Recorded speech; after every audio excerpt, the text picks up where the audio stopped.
Salut à toi, c'est Rémi, bienvenue dans cette nouvelle vidéo. Et dans cette nouvelle vidéo, on va parler de la réforme du meublé et du LMNP, du statut fiscal du LMNP. Je suis toujours en vacances en Crète, donc encore une fois, excuse-moi pour tout ce qui est lunettes, casquettes, etc. parce qu'il y a beaucoup de soleil, il fait très chaud. Je devais faire d'ailleurs beaucoup de vidéos cet après-midi et je ne vais peut-être pas pouvoir toutes les faire car vraiment le soleil tape très fort. Cette réforme du LMNP est un sujet d'actualité, les gens en parlent, beaucoup de médias en parlent également et les gens ont surtout peur de ce qui va se passer dans le futur. Donc dans cette vidéo, je vais te donner mon avis et 3 étapes pour au mieux anticiper cette réforme du LMNP. Avant toute chose, pense à t'abonner à ma chaîne YouTube pour suivre toutes mes vidéos et active la petite cloche pour être prévenu à chaque fois que j'en publie une nouvelle. La première chose que tu dois faire pour au mieux anticiper la réforme du LMNP, c'est déjà de vérifier si tu es concerné par cette réforme. Avant, il y avait 3 règles pour passer du LMNP au LMP, donc du loueur meublé non professionnel au loueur en meublé professionnel. Ces 3 règles étaient faire plus de 23 000 € de chiffre d'affaires annuel, faire plus avec tes locations que les rentrées de salaire de ton foyer fiscal, et la troisième était d'être inscrit au RCS, donc au régime du commerce et des sociétés.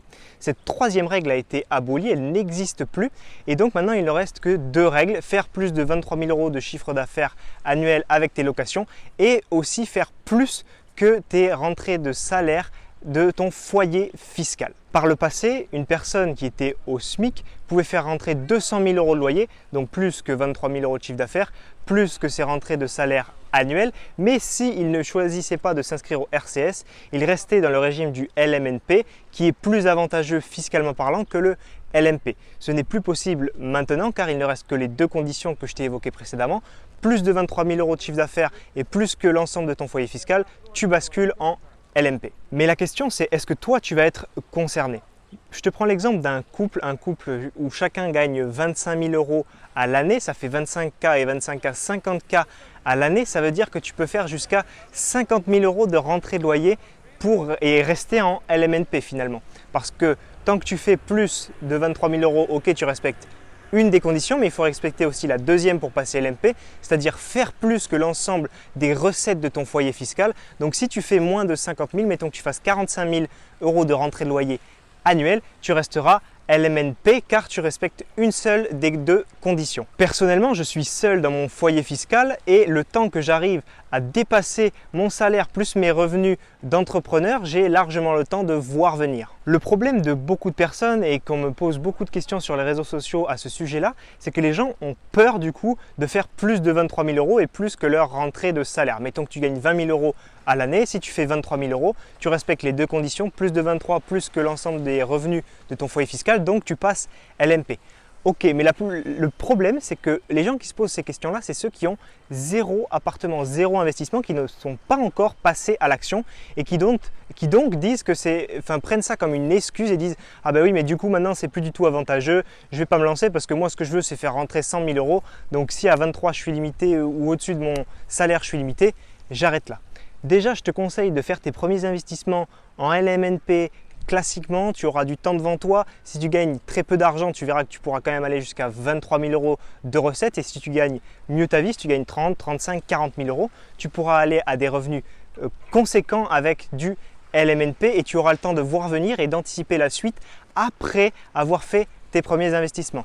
Donc, il faut faire ses premiers investissements, les faire en LMNP et ensuite voir venir. Deuxième critère de cette vidéo, est-ce que le LMP ne serait pas une bonne idée pour toi et pour ta situation personnelle? Le LMP a certains avantages au niveau de la taxation à la revente par exemple. Il en a également au niveau du RSI. Par exemple, si tu as envie de quitter ton emploi et de vivre pleinement de tes rentrées d'argent, le LMP peut être une très bonne idée. Et également, ce qu'il faut savoir, c'est que le LMP fonctionne de la même façon que le LMNP, mis à part quelques petits trucs.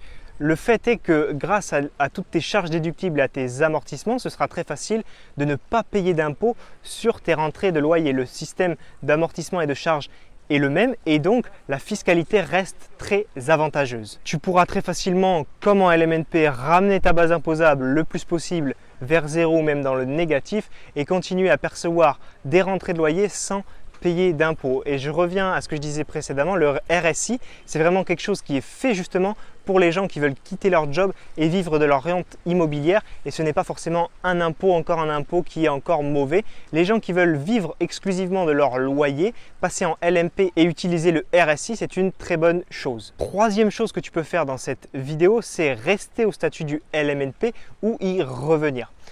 Si tu fais beaucoup de rentrées de loyer grâce à l'investissement immobilier en LMNP, mettons que tu fasses 50 000 € de rentrée de loyer, que donc tu respectes la première condition qui est de faire plus de 23 000 € de chiffre d'affaires et que ton salaire soit de, mettons, 40 000 €. Donc tu respectes les deux conditions. En 2019, ça ne va pas poser de problème, tu vas rester en LMNP. Par contre, en 2020, normalement, si tout va bien et si les choses se font comme elles ont l'air de se préparer en tout cas, tu vas passer en LMP. Donc ce que tu peux faire, c'est en 2019, tu peux anticiper ça et vendre certains biens pour rester jusqu'au plafond finalement de ta situation personnelle. Donc dans le cas où tu gagnes 40 000 €, c'est aller maximum à 40 000 € de rentrée de loyer annuel. Donc tu arbitres un petit peu ton patrimoine, tu vends certains biens, tu fais un petit peu de plus-value, tu te fais un petit peu de cash.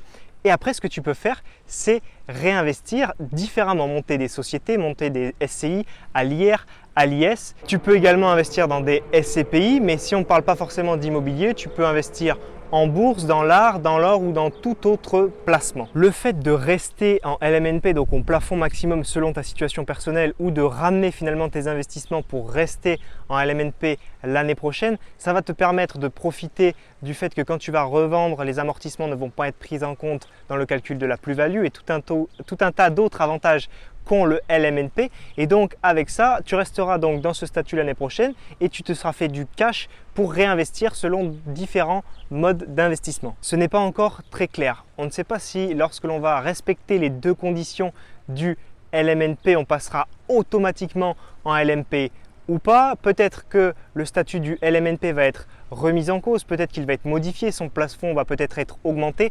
On ne sait pas, les choses sont encore floues. Mais ce qui est de très important, c'est qu'il faut savoir anticiper les choses, prévoir comment on peut s'en sortir au mieux. Et ne t'inquiète pas, il y aura toujours des moyens de faire de l'argent avec l'immobilier. C'est le cas depuis des dizaines et des centaines d'années. Ce qu'il faut, c'est ne pas avoir peur, ne pas vouloir tout revendre ou tout arrêter du jour au lendemain.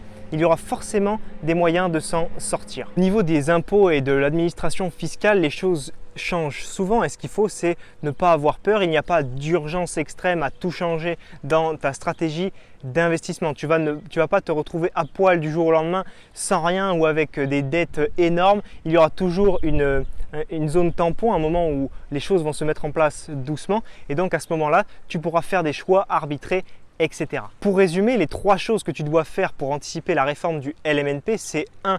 De vérifier si tu es concerné par cette réforme. En 2, c'est de vérifier si le statut du LMP ne serait pas une meilleure idée pour ta situation personnelle. Et la troisième chose, c'est peut-être de revenir ou de rester au statut LMNP et d'investir différemment à côté. J'espère que cette vidéo t'a plu. Si c'est le cas, like-la et partage-la et pense à t'abonner à ma chaîne YouTube pour rejoindre des centaines d'investisseurs immobiliers. Si tu as envie d'aller plus loin avec moi au niveau investissement immobilier, ce que je te propose, c'est de cliquer dans le lien qui se trouve juste en dessous dans la description et d'avoir accès totalement gratuitement à 1 heure de formation vidéo pour réussir ton premier investissement immobilier. Tu recevras 5 vidéos de formation qui t'aideront à comprendre le processus détaillé étape par étape pour réussir ton premier investissement immobilier. On se voit de l'autre côté, c'était Rémi, à tout de suite. Ciao, ciao.